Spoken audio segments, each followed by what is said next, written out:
Cristina, bună dimineața! Bună dimineața! Bun venit, dragi exploratori ai minții inconștiente! Astăzi vă invităm să descoperiți împreună cu noi o nouă sesiune de investigație fascinantă în care Cristina vă pătrunde în adâncurile memoriei ascunse, fără să cunoască subiectul dinainte. Totul se va dezvălui doar în stare de hipnoză, oferind un spectacol autentic și plin de surprize. Pregătiți-vă pentru o călătorie misterioasă în lumea regreselor și a mesajelor din trecut. Nu uitați să lăsați impresiile și teoriile voastre în comentarii. Vizionare plăcută și lăsați-vă hipnotizați de mister. Cristina, dacă ești pregătită, ia poziția cea mai comodă pentru corpul tău.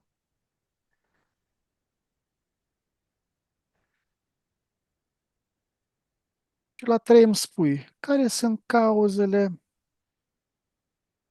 de bază ale conflictului. Ce eveniment istoric este punctul de început al conflictului Israel-Iran? 1, 2, 3. Ah, ok.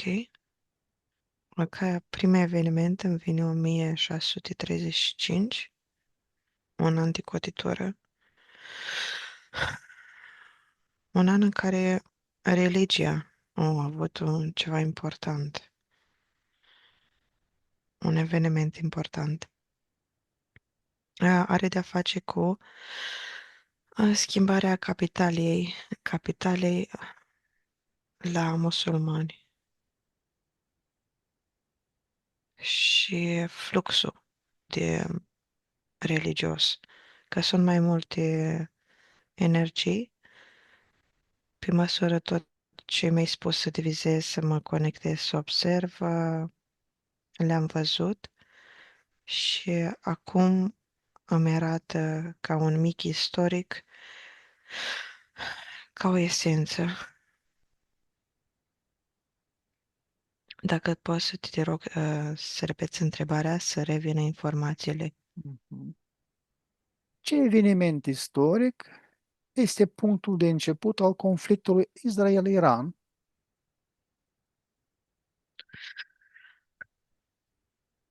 Meca. Meca. Meca e punctul comun. Deși sunt trei forțe, Meca ar fi trei forțe în sensul că um, religia, istoria Iranului, adică toată energia din trecut, și Israel, care iarăși are mai multe forțe, dar acum este și era atunci drept ună.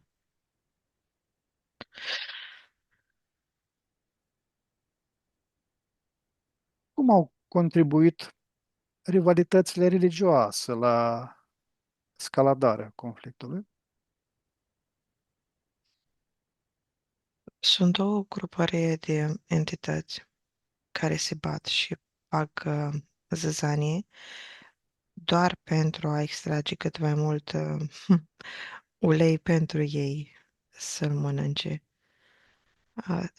E vorba de împărțitul teritoriului. Sunt interese pe teritorii și pe oameni și pe contracte. Acolo văd ca o zonă potențată energetic și a terenului, că nu degeaba așa ales terenul în zona respectivă să extragă minereuri și să exploateze omenirea.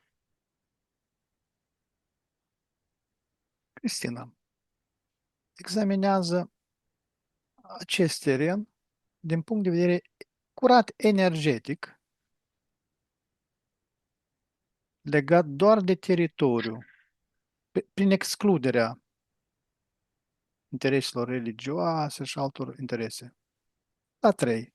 1, 2, 3. Emite mult uraniu. Uraniu, aur, uh, care ar fi mai importante. Și Asta bineînțeles celelalte, ca minereul este din punct de vedere energetic. da, Și sunt două fâșii, trei de fapt. E o intersecție. E o intersecție din punct de vedere energetic, de potențare și matrixul în sine este format, divizat în funcție de terenul respectiv. Se trec niște granițe, văluri, se pot trece dimensiunile foarte ușor, e foarte sensibil energetic locul. Ierusalimul este într-atât de energetic loc, situarea lui.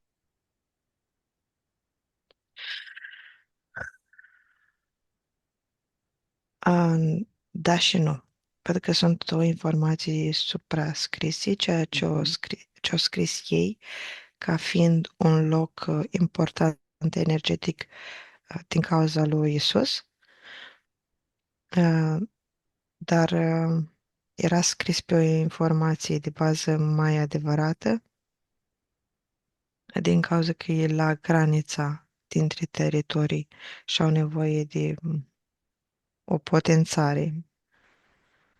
E important locul ăsta, are de face cu venirea lor pe pământ, de modul în care l-au ales.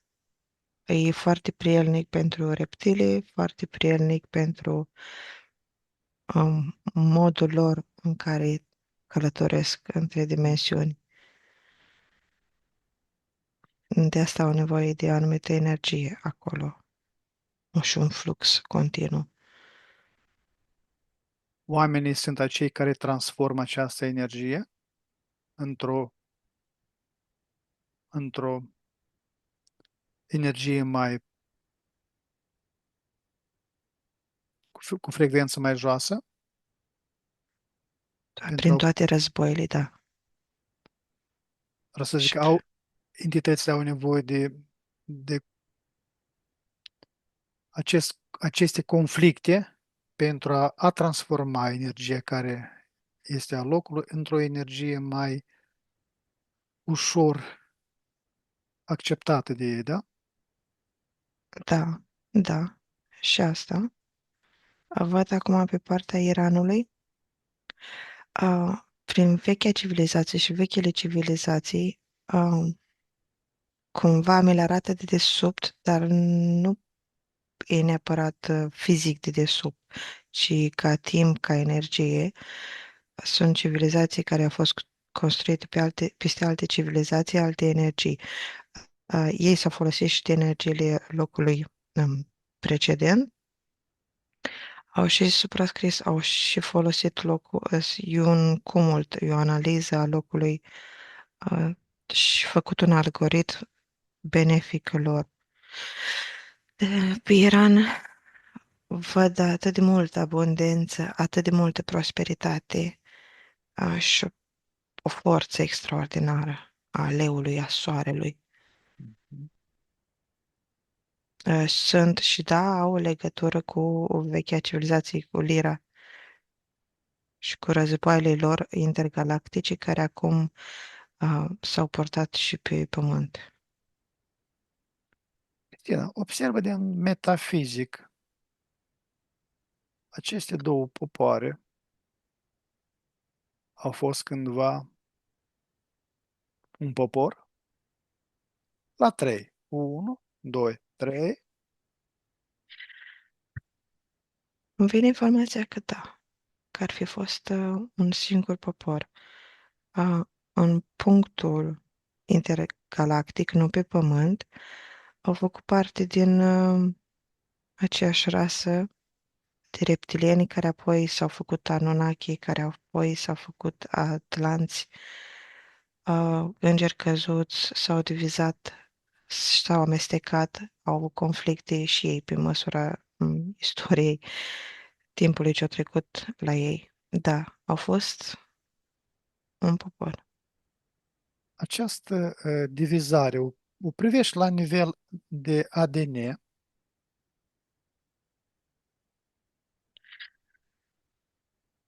Da. în ziua de astăzi este o diferență, Ca entități da, și ca oameni. Ca entități, și ca entități și ca oameni. ca entități e vorba despre războiul sângelui pur.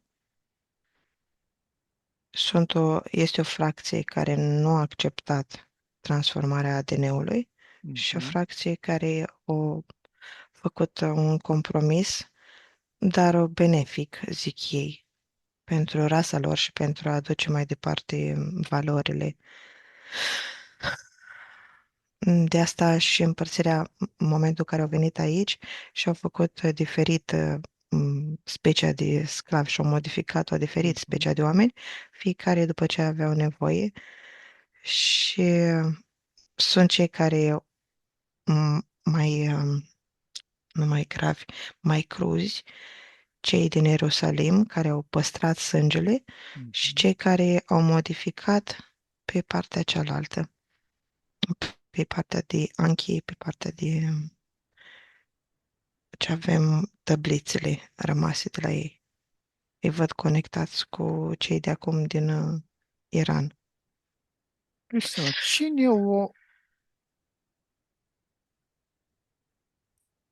cine o dat ADN-ul său, careva părți de ADN, celor din Ierusalim? Au fost luați ca părți subliminale, te referi? Sau, Oricum este o diferență dintre ADN-ul celor care sunt în Ierusalim și celor din Iran. da, da. Cine a făcut schimbările de ADN? Grupurile de Anunnaki venite aici. Mhm, mhm. Și pe urmă, în funcție aici, într-o parte de Iahve și într-o parte de Mohamed s-au schimbat. El Îmi să zică, vine, mhm, mhm. îmi vine nu neapărat de Iahve, ci de Isus, chiar dacă sunt predominant evrei, îmi vine de Isus. Și chiar dacă în Ierusalim sunt și musulmani și s-ar musulman cu musulman, tot îmi apare divizarea asta de Iahve Isus cu Mhm. Iahve Muhammad. Această divizare a fost efectuată conștient pentru a dezbina, Nu, interesele au fost pe sângele pur. Conștient au fost făcute doar la nivel de oameni. de oameni. Da. Bine, să mergem mai departe. Care este rolul disputelor teritoriale în acest război? În fizic, puterea nucleară și puterea, adică sunt mai multe, într-adevăr, interese, dar este vorba de putere, este vorba de reorganizarea lumii care se face în mod acum, în mod activ.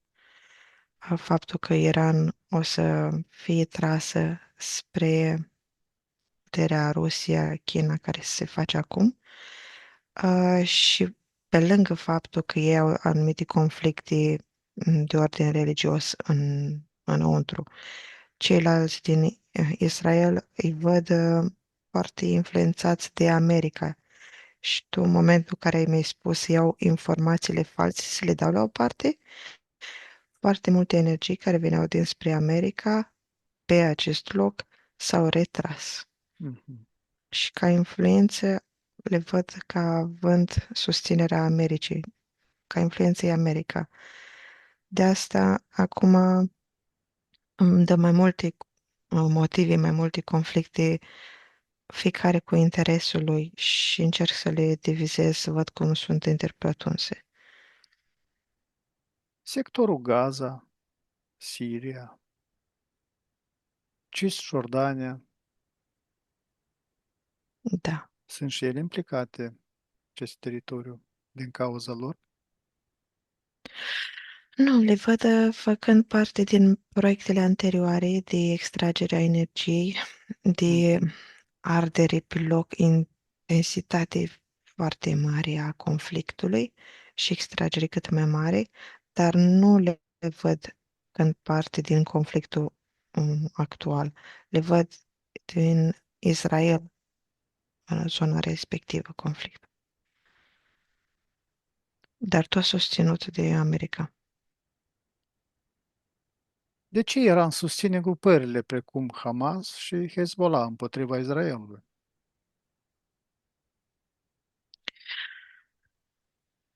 Nu e neapărat împotriva Israelului, ci împotriva Americii.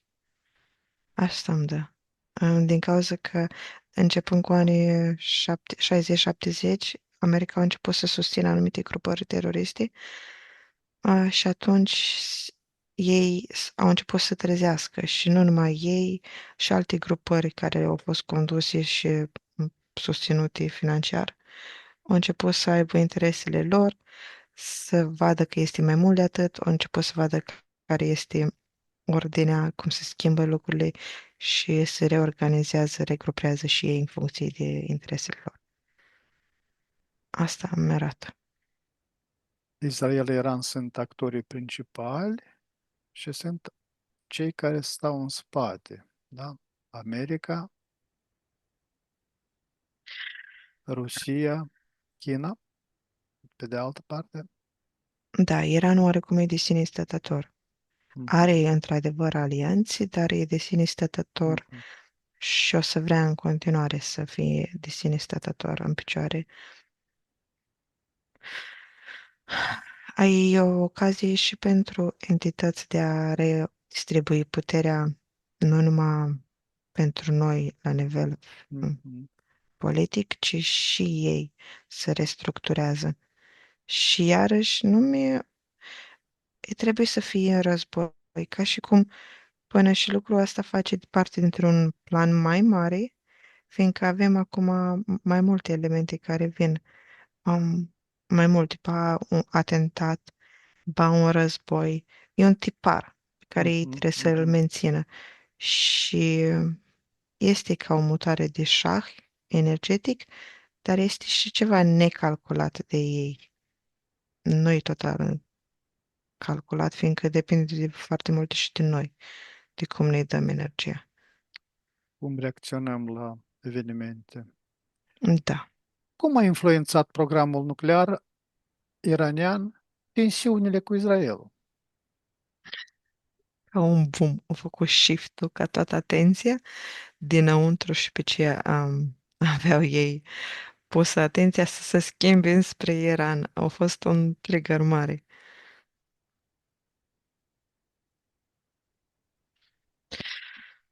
Deși ai răspuns parțial la această întrebare, o să o mai spun o dată. Ce interese strategice alimentează conflictul? Acces la resurse, controlul Orientului Mijlociu, Ah, ok. ce, care mai sunt? Dacă îmi dau zoom out pe mai mare, să mă uit la planul de reset mai mare, ar fi vorba despre schimbarea energiei, Neuralink-ul și toată tehnologia care este acum dezvoltată în partea de China, Arabia, toată zona respectivă se face shift-ul și America trage înapoi. Nu vrea shift-ul să fie făcut, balanța de putere schimbată, sau cel puțin nu vrea în modul ăsta. Ea în continuare este o putere foarte mare și atunci sunt două forțe care se trag. Cumva asta văd implicată, gen energia nucleară, are de-a face și cu blackout-ul care a fost înainte, deci toate sunt elemente a planului respectiv. Un plan mai grandios, mai mare. Da, că tot să încearcă anumite teste, vorba de energie, vorba de ce mai avem și la Geneva, toate CERN-ul și HARP. Avem toate astea care sunt legate pe plan energetic, energetic fizic, nu energetic, energetic, în sensul că la ce putere avem noi, nucleare și, bineînțeles, naturale, electrică, gaz, pe din astea. Se face schimb. Aici sunt conectate. Cum au contribuit marile puteri, SUA, Rusia, China, la această criză? Ok. Le văd așa ca niște puteri foarte mari, energii foarte mari împărțite unde sunt ele acum. Și ca și cum s-ar uita toate înspre anumite puncte. Acum sunt conectate aici și se uită spre zona respectivă. În felul ăsta le văd. Mhm. Există o cauză economică profundă a conflictului? Da, da, da, da. Economic e shift-ul pe care îl fac ei, îl trag. Ei, dar nici nu mai contează, cum să zic, pentru noi e economic dinăuntru. Pentru ei e o schimbare naturală a Mhm. resurselor. Și nu îl văd ca pe ceva despărțit, ci pur și simplu e peste tot o energie care se duce, acum e nevoie aici, acum fluctuează aici, condusă de forțele astea mai mari. Controlul de resurse, controlul coridoarelor comerciale, da? Da, e efectiv unde este nevoie, acolo se va duce. Din nou, pentru noi, privit dinăuntru, pare o pierdere, dar pentru ei e un total. Ce rol joacă propaganda și dezinformarea în menținerea ostilităților? Ok, aici îmi schimbă planul și îmi dă faptul că viziunea noastră, energia noastră e foarte importantă, unde ne uităm noi, să fie direcționată energia noastră de către ei, manipulată și reorganizată ca să fie colectată, să se întâmple anumite lucruri, să se manifeste, să fie folosită cum vor pentru a aduce în realitate planul, fiindcă ei nu au energia asta atât de mare și potentă ca noi. Este important cum apreciem noi toate noutățile care le privim, da? Da, Alimentăm într-un mod sau da, altul, cu suntem forță. bateriile, da. Mhm.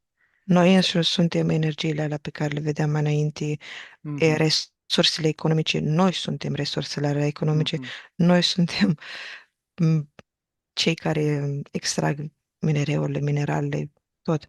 Noi suntem cei care facem munca. Noi suntem sursa de energie. Da. Cum va afecta acest conflict alianțe globale? NATO, BRICS, Liga Arabă?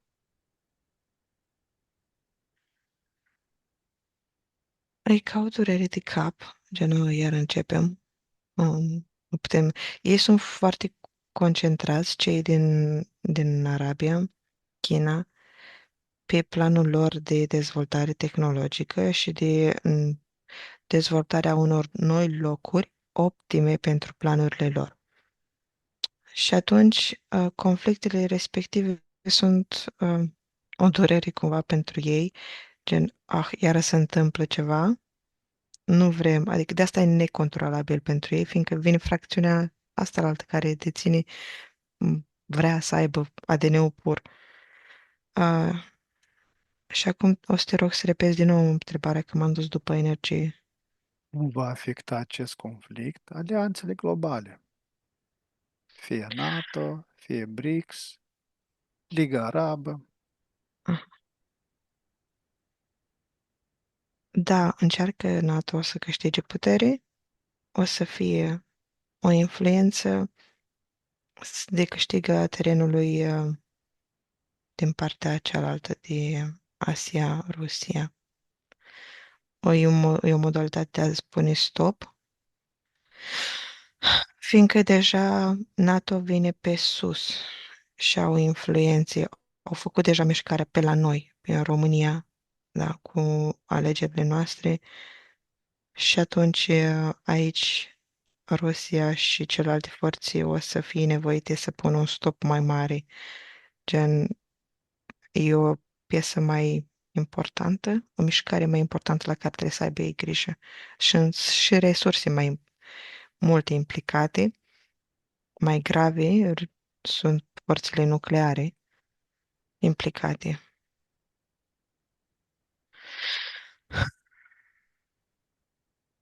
Va intensifica Statele Unite sprijinul militar pentru Israel, riscând un război mai larg? Și da și nu vine. Nu vrea al treilea război, nu, dar o să intensifice cât de mult poate, o să întindă la maxim coarda și o să testeze terenul foarte mult. Cum va reacționa Rusia, având legături atât cu Iranul cât și cu Israel? O să implice, poate să implice total. E pregătită din câte văd să se implice cu trupii oficial. Pe câmpul de luptă? Da, cu resurse active, nu Mhm, cum fac ceilalți mai în secret, mai în nesecret, indirect. Gen, voi băteți-vă, omorâți-vă, noi vă finanțăm. mhm, Nu, mhm. Rusia e gata să fie foarte activ.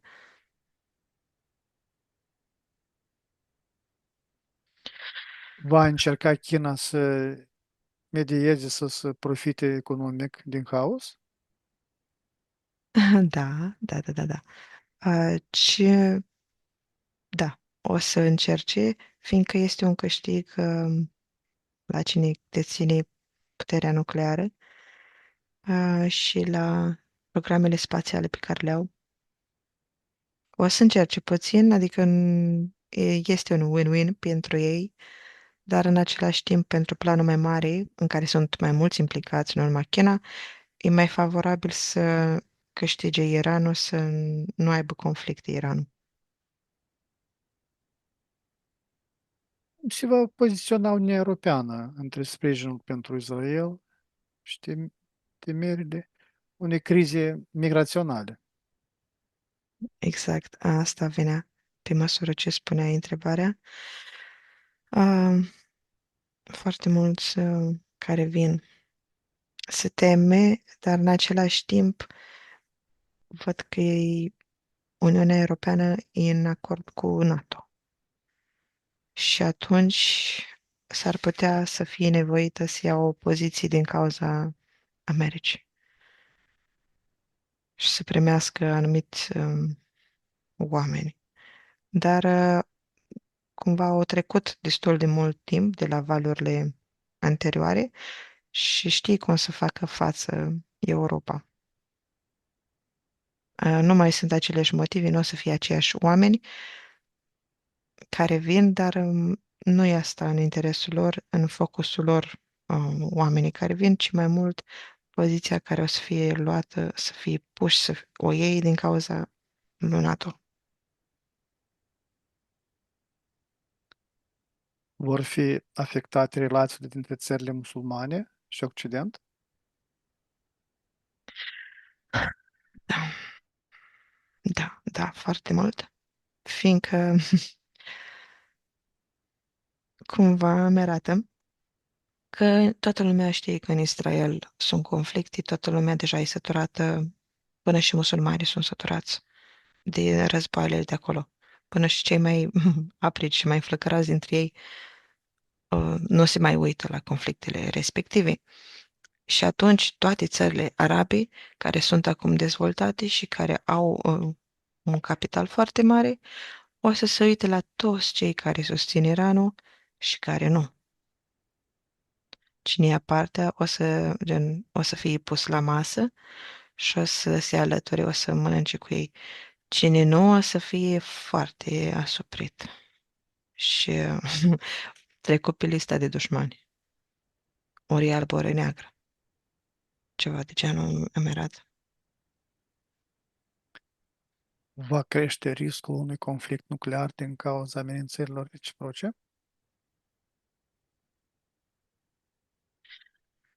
Este făcut statementul ăsta, gen dacă nu încetați, vă bombardăm, dar nu-l văd pus în aplicare.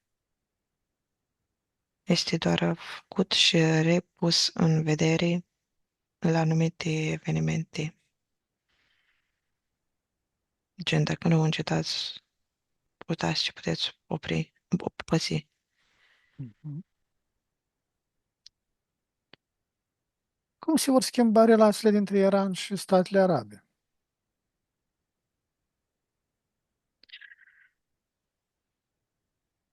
Ok. În, în Iran văd că mi-apar iarăși două facții, eh, două energii predominante. Sunt cei care sunt foarte înverșunați și urmăritori al lui Mohamed, dar sunt și cei care vor libertate și încă mai țin minte libertatea gândirii din anii 70-90 până să fie instaurată regimul ăsta mai intens. Au fost anumite conflicte, din câte văd acum în Iran, care au tensionat forțele și s-au ales părerile, cumva. Iarăși, ca linii temporale, văd ca viitor posibil influența de însăși Iranul, gen ce o să hotărască înăuntru, ca mai departe să aibă o viziune comună asupra Israelului și apoi a celor din jur, cumva dinăuntru în afară.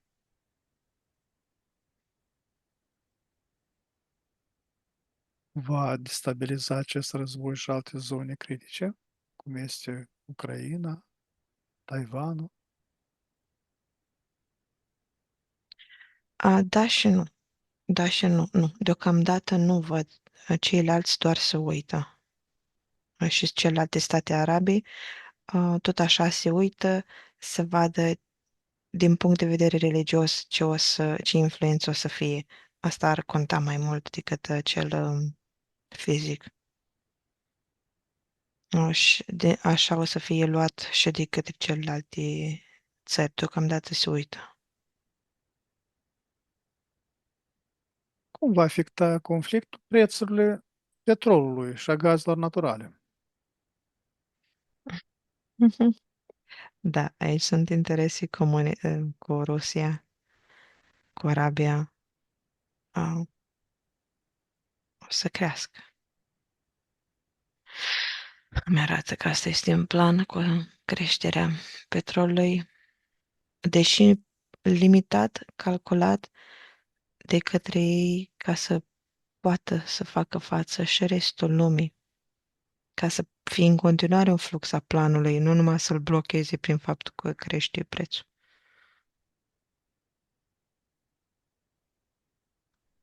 Va crește inflația globală din cauza tulburărilor în lanțurile de aprovizionare? Da, e ca o energie care este trasă spre o anumită direcție. Pentru noi o să se simtă în felul ăsta, dar am fost pregătiți cu tot felul de idei la știri că o să crească prețurile, că inflație mm, era deja în calcul și noi suntem deja pregătiți să dăm mai mult. Și de asta s-a putut întâmpla din cauza că noi am și pregătit și noi am fost de acord. Am dat un acord. Ce impact va avea asupra piețelor financiare și investițiilor străine? Ok, vine, în primul rând mi-a venit imobiliarele și în al doilea mi-a venit medicale. Vor crește? Se schimbă. Iarăși, ca energia asta, ca și cealaltă am văzut-o trasă înspre direcția de Rusia, China, Iran, așa. A, da, pentru noi o să fie considerată o creștere, pentru noi o să fie o scumpire și în anumite lucruri nedisponibile o perioadă până ne calibrăm. Și medical, dar și imobiliar. Dar în același timp, unde este trasă energia, se construiește și atunci devine mai ieftină, devin mai multe oferte. Um, Deci depinde unde stai pe glob. Mhm. Nu e un loc bun tare mult, e Europa. Se schimbă cumva dezvoltarea acolo unde este nevoie și acolo unde este loc. În Europa nu mai este loc de dezvoltare atât de mare. Trebuie să fie ca un circuit. Ca să Mhm. faci că trecerea de la cantitativ la calitativ, trebuie să fie peste tot făcut umblat energia și atunci energia trece de la Europa înspre Asia, părțile respective trebuie să crească și să se revină circuit. Vor fi afectate rutele comerciale din strâmtoarea Hormuz și Marea Roșie? Da, văd mai mult trafic militar. De provizii, de marfă.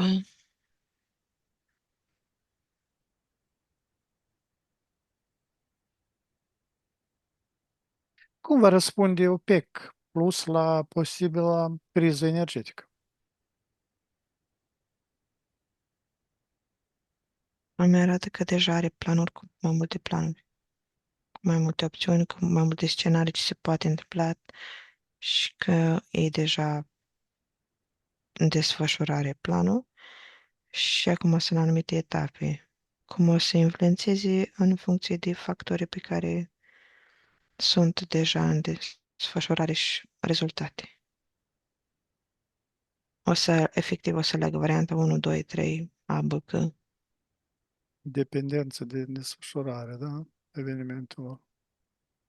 Da. Va accelera Occidentul tranziția către energii alternative din cauza instabilității? Da. Da. Și asta aici o să contribuie foarte mult la creșterea AI-ului, în sensul în care mie îmi place ce văd aici, cum circulă energia. Cei din Rusia și China dezvoltă foarte mult AI-ul și tehnologia fizică prin clădiri, prin programe spațiale, dar ceilalți sunt nevoiți să vină să susțină prin lipsa petrolului, să facă exact lucrurile care nu le vroiau, fiindcă ei țineau foarte mult la petrol. Și atunci sunt nevoiți să vină cu o energie alternativă și aici văd implicat planul de nuclear, ceea ce împing ei prin, în Geneva și prin Franța cu fabricuțele lor de energie și blackout-ul fiind implicat. Iarăși, sunt programele de dezvoltare nucleară, fiziune prin extragerea, facerea energiei. Și atunci sunt împinși să dezvolte și pun în aplicare alte planuri. Uh, Na, ei pot fi un plus de dezvoltare. Și o schimbare nu se face peste noapte și nu-i plăcută de toată lumea. O schimbare este percepută de către om ca ceva nebenefic din cauza că e nesiguranță. Omului nu-i place schimbarea. Da. Ce țări vor profita economic din acest conflict? Vine că Germania din Europa, Rusia, partea de Scandinavia, așa, China, Japonia, celelalte de pe lângă care sunt mai sărace, ca să zic, nedezvoltate, nu sărace, o să aibă și ele un upgrade. Alianțele care sunt făcute o să aibă toate beneficii. Exportatorii de arme și furnizorii de energie, da? Asta mai mult în Columbia, din America de Sud, ca cei cu armele care au câștig, da. Și Egipt, da.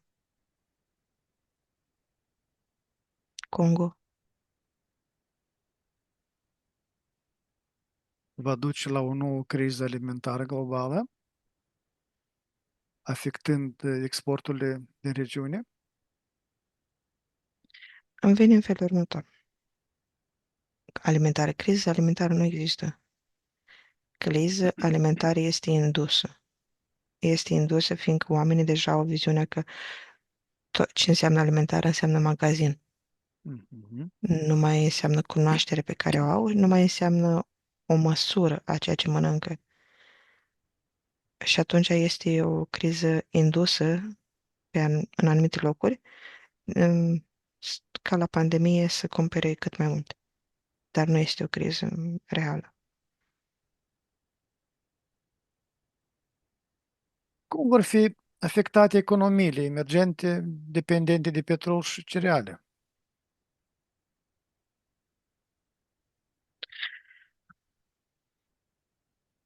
Ok, nu are legătură cu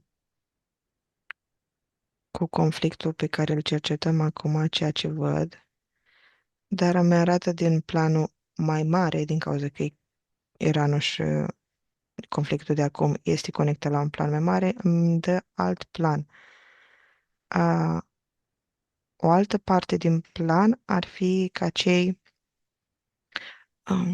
ce au producție să nu mai aibă, afacerile mici să moară și să implementeze ei sistemul de multinațional peste tot, de control peste tot, prin controlul climei, prin ploi, prin secetă, prin oprirea economiei, că nu se vinde, dar de fapt se vinde, sau să stea anumite resurse în depozite și să mucegăiască acolo. E un control, e indus.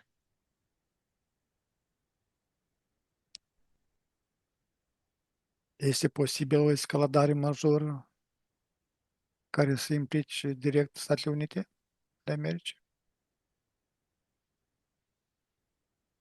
Îmi vine informația că asta vor să fie, să aibă motiv. Că e posibil că o caută. Caută scuză. Vor cine? America Mhm. vrea o scuză să fie implicată și mai mult. Fiindcă dacă e implicată, atunci poți să schimbe balanța de putere mai direct și Mhm. mai Mhm. repede. Cum ar arăta un război proxy extins în întreaga regiune?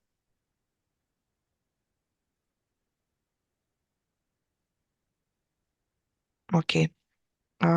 Cu control aerian, control prin sateliți. Și Iranul nu are deasupra lui sateliți.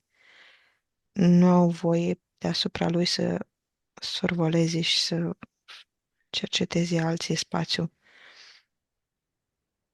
Ar dori America lucrul ăsta și ar dori și alte state, fiindcă sunt anumite secrete în Iran și vor să le afle. Și deasupra Chinei văd că sunt anumite interdicții. Repetă, te rog, întrebarea. Cum ar arăta un război proxy extins în întreaga regiune? Ok. Uh, cum ar arăta? Se încearcă anumite informații să se inducă. Ar arăta că ar înțăța oamenii din Iran și nu tot face și nu o să poată să facă în totalitate prin aer și atunci prin agenți, prin oameni la fața locului de instigare, plătiți, care trăiesc acolo de 10-15 ani, care se duc unde trebuie să se ducă și să facă ce trebuie să facă. Că deja de partea asta la altă, teritoriul este deja monitorizat și controlat. De partea Iranului se încearcă o infiltrare. Există o cale diplomatică realistă de descaladare în condițiile actuale?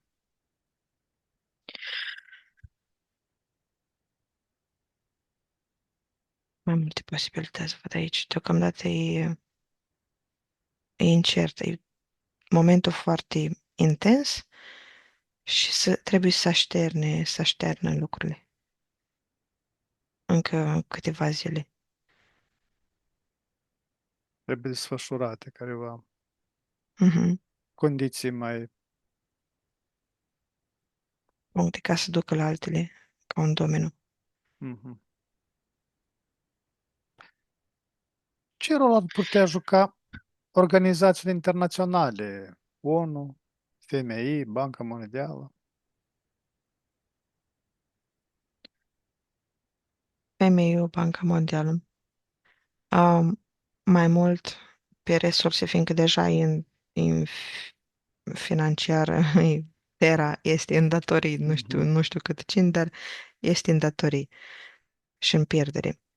Și atunci este implicată, da, în toată tranziția asta de schimbarea puterii, dar nu mi-apare ca ceva de sine stătător banca și femeiul așa, ca o instituție, ci mi-apare ca parte din forțele care schimbă piesele pe tablă. Îmi apare că ele sunt deja a lor și se circulă. ONU, în schimb, mi se pare că are câteva legături cu oamenii, fiindcă e vorba de energia pe care o colectează spre anumite drepturi, așa. Dar tot așa face parte din elitele care conduc și care mișcă totul. Și o să fie influențată, o să desfacă anumite acorduri, anumite dintre țări. Să, tot așa în funcție de ceea ce se întâmplă mai departe. Deocamdată lumea nu se uită la ei, lumea încă nu își dă seama că ar putea să facă prin ONU ceva anume. Deși sunt anumite voci prin Germania, Elveția, care spun să facem ONU, de ce nu face nimic pe la anumite consilii. Dar e vorba de persoanele tinere, e vorba de persoanele mai independente. Va conduce acest conflict la o realiniere a puterilor globale? Da, da, se schimbă balanța mai mult spre Asia.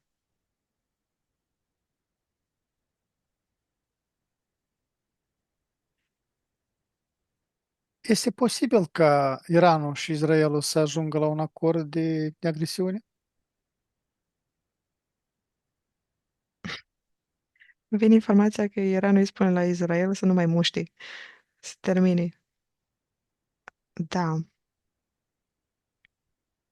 deși o să aibă, m-am dus pe informații, pe întrebare, dar văd că mai departe o să creeze, conflictul ăsta au creat în interiorul Iranului și mai multă dispută și o să fie continuat aici, chiar dacă o să termine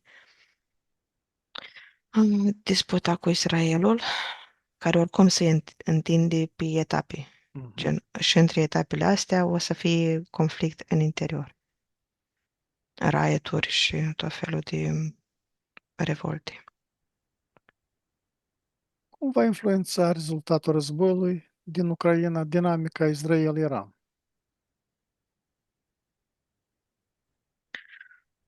Sunt conectate. Sunt conectate și o să mai fie încă o zonă cu conflict militar, tot într-o parte a Asiei. sensul că văd Rusia implicată în Iran. Cum am și zis mai înainte, foarte gata să fie implicat activ, fiindcă sunt ca niște frați, Iranul cu Rusia, din câte văd, au energie comună. Poți să spui mai multe despre această rudenie? Da. Uh, în plan fizic, văd că s-au alimentat unul pe altul, au acorduri de susținere. Petrol, resurse pentru Rusia ca să facă războiul din Ucraina. Și atunci Rusia îi dă același ajutor lui și în fizic, dacă este nevoie. Și India este implicată în acordul ăsta și poate să fie direct implicată și prin soldați și prin susținere militară ca armii. Și sunt implicați, conectați și ca entități. Să fac parte din același neam. Să, chiar dacă sunt religii diferite, sunt același neam de entități. Nu și China. China sunt mai mult insectoizi și gri, alte zone. Dar ei văd făcând parte din reptilieni.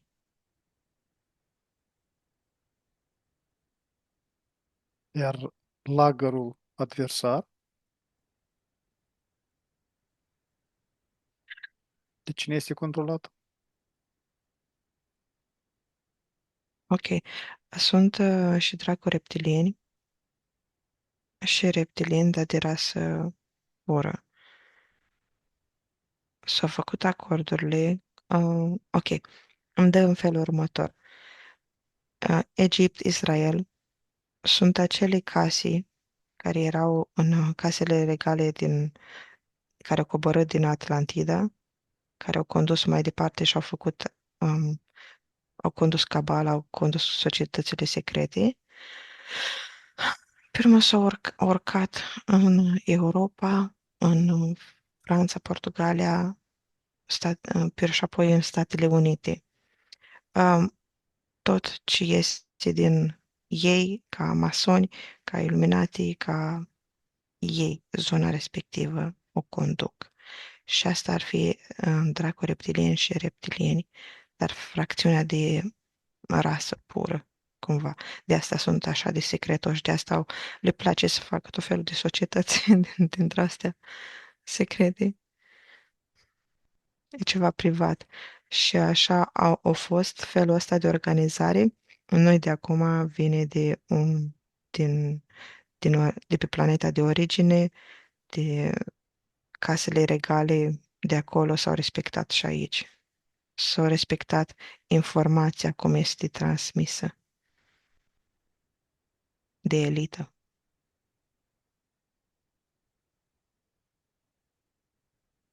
România,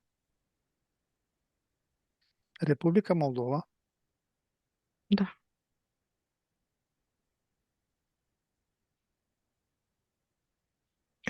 Să spun mai multe despre ce fracțiune?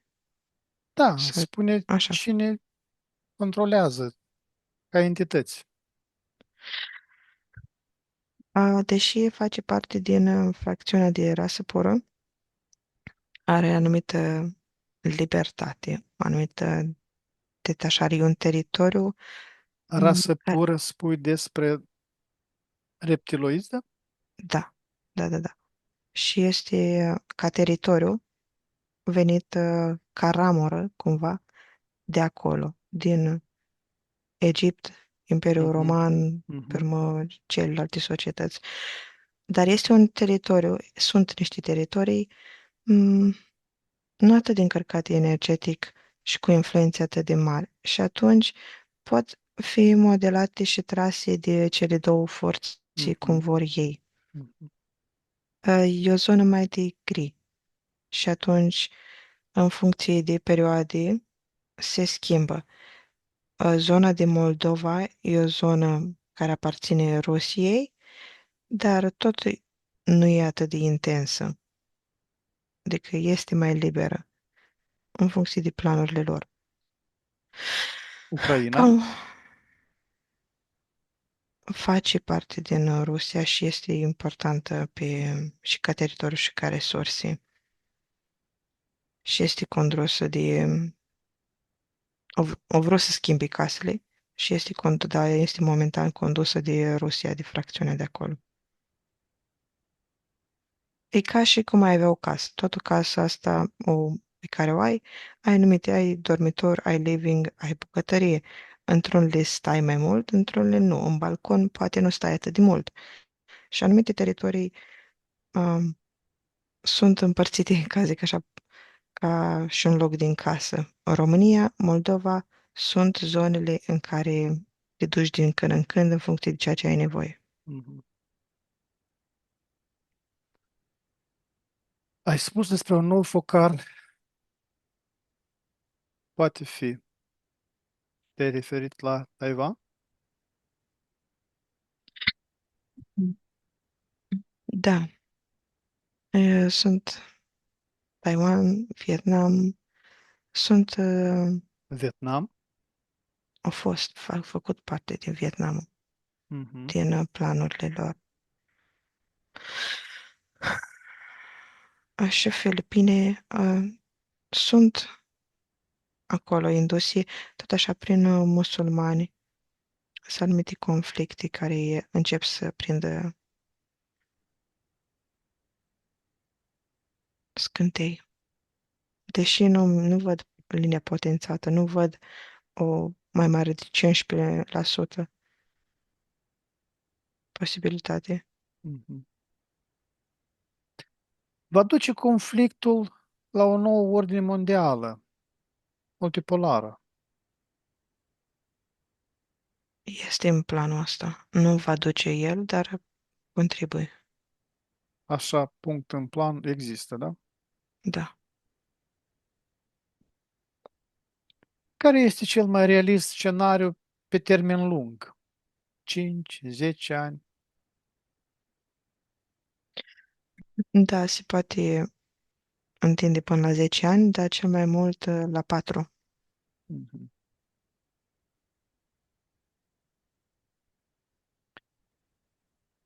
Cristina, cum va afecta acest conflict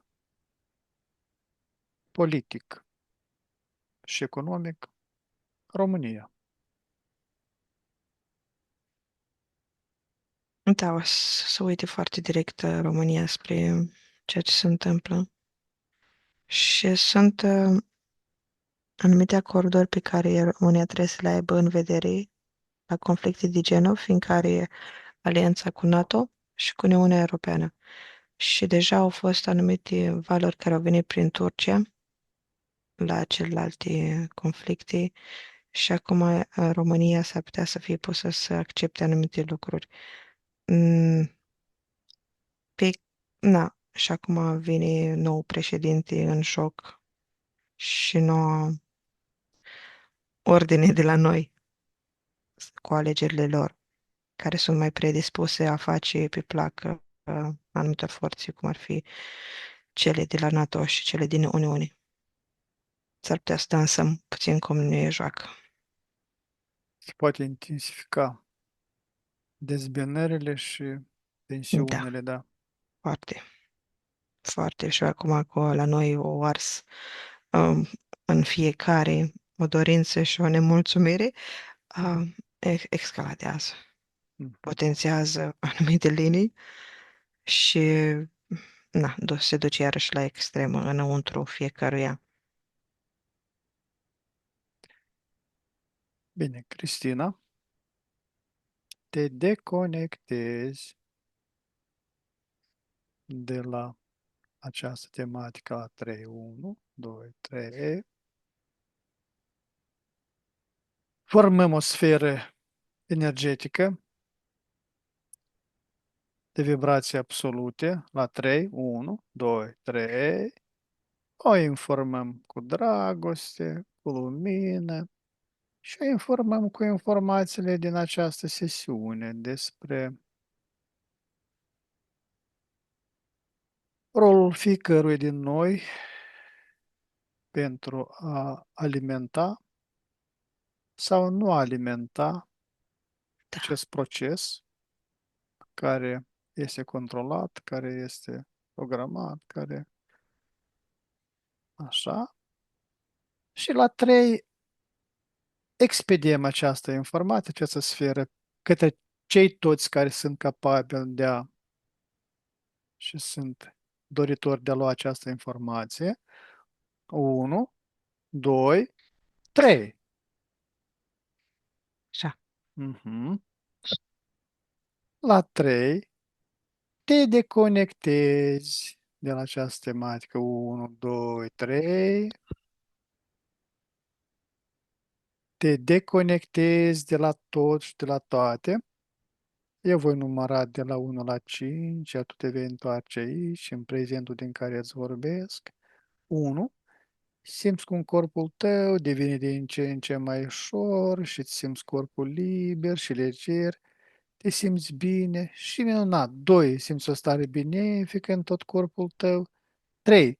Ridică-ți revenți la valoarea ideală pentru tine și simți cum corpul tău recuperează forța și energia.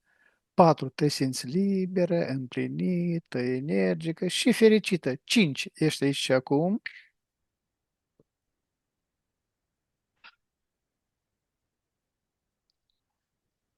Mai durează un pic. Dragi exploratori ai inconștientului, am ajuns la finalul acestei călătorii extraordinare.